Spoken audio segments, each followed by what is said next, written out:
E aí, família, firmeza total daquele jeito, ó. Mano, cê é louco, mano. Essa quarentena tá parecendo agosto, não termina nunca, cê é louco. Aí, família, é o seguinte, passa um álcool em gel aí, pá, pega uma água, pá, já senta. E eu vou passar um parâmetro aí no que a gente vai mudar, firmeza. Tá vendo que a aula já começa que é diferente, né, das outras aulas. Então a gente vai dividir o nosso momento de aprendizado em três momentos específicos. Um primeiro momento eu vou fazer um conteúdo de em torno de 20 minutos a meia hora, com um intervalo de 5 minutos aí dentro desse tempo, né? Para você beber uma água, pegar, respirar uns 5 minutinhos, depois voltar para aula. Esse primeiro vídeo vai ser uma aula teórica de conteúdo, de uma aula expositiva. Então, a partir desse momento, você vai ver esse conteúdo de 20 a 30 minutos. Na outra semana, na próxima aula, eu vou trazer uma aula de questões, certo? Onde a gente vai estar trazendo as principais modos que o principal modos e formas que o vestibular cobra esses temas que a gente discutiu na aula teórica. E se persistir qualquer dúvida, qualquer a mínima que seja, parceiro, você vai pegar o seu celular, você vai pegar o meu telefone, você vai ligar não, né? Você vai mandar uma mensagem ou ligar, tanto faz, né? Você vai ligar, mandar uma mensagem para mim e falar, professor, se liga, parça. A fita é o seguinte, eu queria tirar uma dúvida sobre isso, ou não, eu só precisaria que você me explicasse novamente toda essa questão de América Espanhola ou de industrialização. A gente vai, marca uma reunião no máximo ali pá, de 5 não, de 30 minutinhos no melhor dia. Eu tenho de segunda a sábado pra gente fazer isso, qualquer horário, tá? A gente marca direitinho. Em meia hora, mano, eu explico tudo numa live, numa transmissão com você tete a tete ali no Hangout, tá ligado? No Whats mesmo. E, mano, a gente para todas as arestas e você vai, mano, vacinado pra qualquer tema que cair dessa desgraça, firmeza? Então, mano, é importante que tenha esses três momentos, beleza? Pra gente solidificar. Então, a gente vai começar já, beleza? Então, a aula no máximo vai ter 15 minutos. Talvez a gente passe um pouquinho hoje, uns 2, 3 minutinhos por causa dessa explicação inicial que a gente teve, beleza? Então, Nesp 2016, a gente vai trazer 4 questões aí para vocês, tá? Vai abordar a divisão internacional do trabalho, neocolonialismo, vai abordar a questão da industrialização, beleza? São 4 questões específicas desses temas. Então, a divisão capitalista do trabalho, caracterizada pelo célebre exemplo da manufatura de alfinetes, analisada por Adam Smith, né, foi adotada não pela sua superioridade tecnológica, mas porque garantia ao empresário um papel essencial no processo de produção. Ou seja, não é a questão tecnológica, mas é que você dá um protagonismo para uma pessoa. Para quem? O empresário. E do coordenador, que, combinando os esforços separados dos seus operários, obtém um produto mercante. A gente está falando de que capitalismo aqui? Capitalismo mercantilista, beleza? Quem é que surge aqui? Os burgueses mercantes, beleza? Então, ótimo. Isso é um texto top, né, do Stephen Marglin, né? Muito bom, beleza? Então, analisar o surgimento do sistema de fábrica, o texto destaca, então ó, presta que essa resposta ela tem que estar alinhada com o texto. Pode ter outras que estejam até certas, falando de outras coisas, mas você tem que buscar uma que está alinhada com esse texto, beleza? Então vamos lá, alternativa A.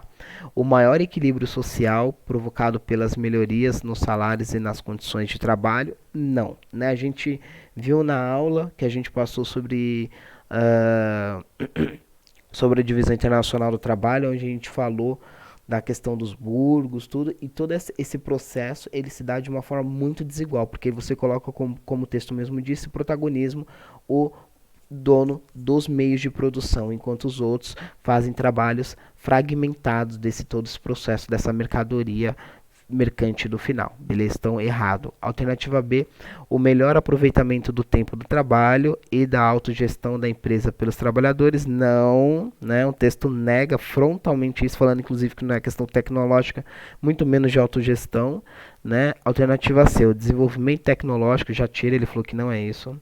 Alternativa D, a ampliação da capacidade produtiva, também não é isso, esquece, ele não falou, ele falou que Não é questão tecnológica, questão de produção, mas sim de colocar protagonismo uma pessoa. Letra E, a importância do parcelamento de tarefas. Opa, ele fala isso no final, na última parte última linha do texto. E o estabelecimento de uma hierarquia no processo produtivo. Matou. Alternativa E. Beleza? Para quem ficou na dúvida, ó, não é só superioridade tecnológica, mas porque garantir ao empresário um papel essencial no processo de produção e do coordenador, combinando os esforços separados dos seus operários, obtém um produto mercante. Alternativa E, a importância do parcelamento das tarefas, produto do trabalho separado dos operários, estabelecendo uma hierarquia no processo produtivo. Beleza? Alternativa E. Vamos lá? Então, Enem 2013, texto 1, texto 2. Mais uma questão, ela tem uma dificuldade média, como a outra também, tá? Então, elas são de interpretação de texto. Basicamente, você consegue resolver com a interpretação. Beleza? Então, se você de chave em português, você deita aqui. Beleza? Então, o aparecimento da máquina movida a vapor foi o nascimento do sistema fabril em grande escala, apresentando um aumento tremendo da produção, abrindo caminho na direção dos lucros, resultando do aumento da procura. Eram forças abrindo um novo mundo, né? A gente fala da mudança da manufatura para a maquinofatura na máquina a vapor. Beleza? A gente fala, inclusive, aí da máquina do John, apresenta tudo certinho lá para vocês, inclusive um esqueminha, um GIF lá de como essa máquina funciona, beleza? Texto 2. Os edifícios das fábricas adaptavam-se mal à concentração de numerosas mãos de obra, reunidas para longos dias de trabalho numa situação árdua e insalubre. Lembra das fotos que a gente mostrou do Lois? Essa aula é muito boa, mano, porque essa aula eu mostro umas fotos muito boas dos Lois que retrata exatamente isso. O trabalho das fábricas destruiu o sistema doméstico de produção. Ele está falando do que? Da família ali, de fazer os afazeres, tudo, da casa mesmo. Os homens, mulheres e crianças deixavam os lugares onde moravam para trabalhar em diferentes fábricas. Lembra das fotos, beleza? Eu vou deixar o link para você. As estratégias empregadas pelos textos para abordar o impacto da Revolução Industrial sobre a sociedade que se industrializava são, respectivamente, então a primeira ele fala de uma questão aí de tecnologia e uma segunda do impacto social. Beleza? Vamos lá ver então. Então a letra A, ressaltar a expansão tecnológica, ó, não fala da questão da expansão, mas da criação de uma nova tecnologia, né? E deter-se no trabalho doméstico. Vamos ver aí. Tá, vamos deixar esse de lado, beleza? Acentuar a inovação tecnológica e priorizar as mudanças no mundo do trabalho. Alternativa B.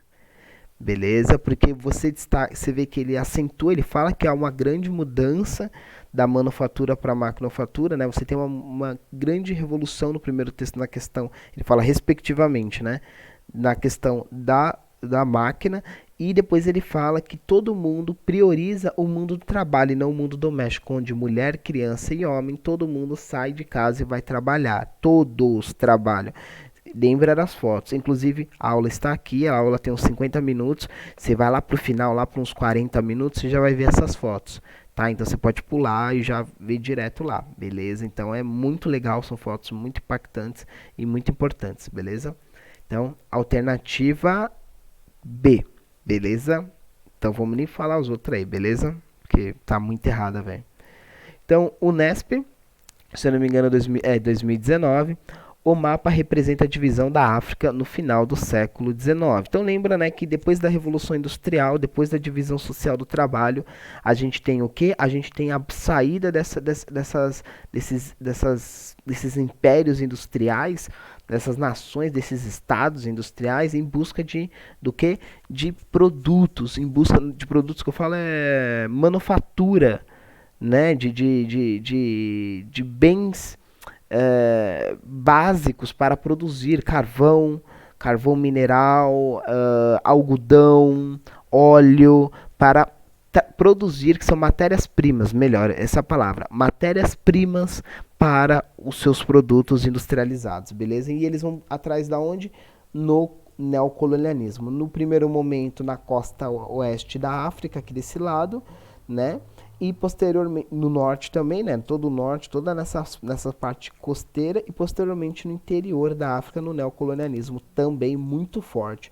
Até que chega o ponto no século XIX, quando eles dividem a África toda. Esse conflito é tão forte que ele causa e ele é grande impulsionador da Primeira e Segunda Guerra Mundial, beleza? Então vamos lá.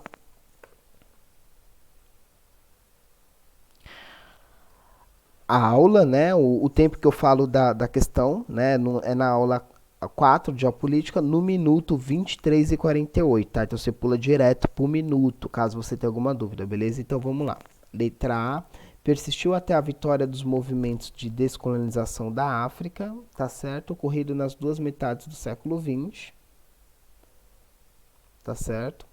Foi rejeitada pelos países participantes da Conferência de Berlim em 1808 por considerarem que privilegiava os interesses britânicos, incluiu áreas conquistadas por europeus tanto durante a expansão marítima do século XV, XVI, quanto do expansionismo do século XIX, XVIII e XIX. Essa é a alternativa. Porque, lembra que eu falei?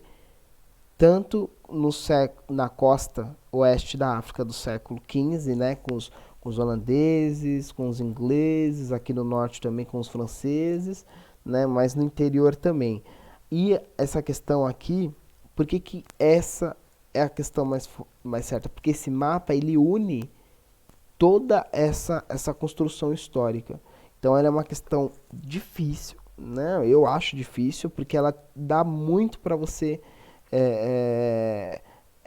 tem outras alternativas que são muito viáveis, mas a alternativa certa, mais correta, seria a alternativa C. Beleza? Por que não é A? Porque ele não está falando de movimentos de descolonização, em nenhum momento ele cita isso, né? Ele está querendo mostrar no mapa unicamente os territórios europeus, as conquistas europeias. Por isso que a gente fala que as áreas de conquistas europeias é a alternativa certa. Beleza? Alternativa C. Vamos lá.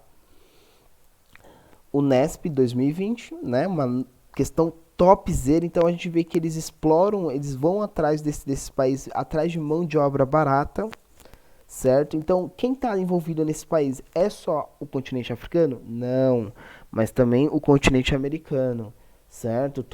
Vários países da Ásia também. Por quê? Porque eles estão dentro desse processo desde o século XV e do século XVIII, como diz a questão anterior, tá?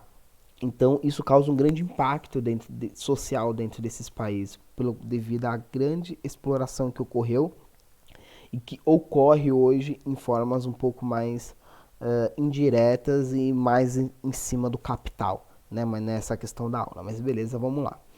O Nesp 2020, a gente tem uma questão extremamente recente, uma questão que eu acho incrível para vocês. Então, vamos lá. Eu tinha muito medo, estava sozinha, não tinha como não trabalhar. Ela não me deixava amamentar meu filho pela manhã. Dizia que eu perderia tempo. Se liga nisso.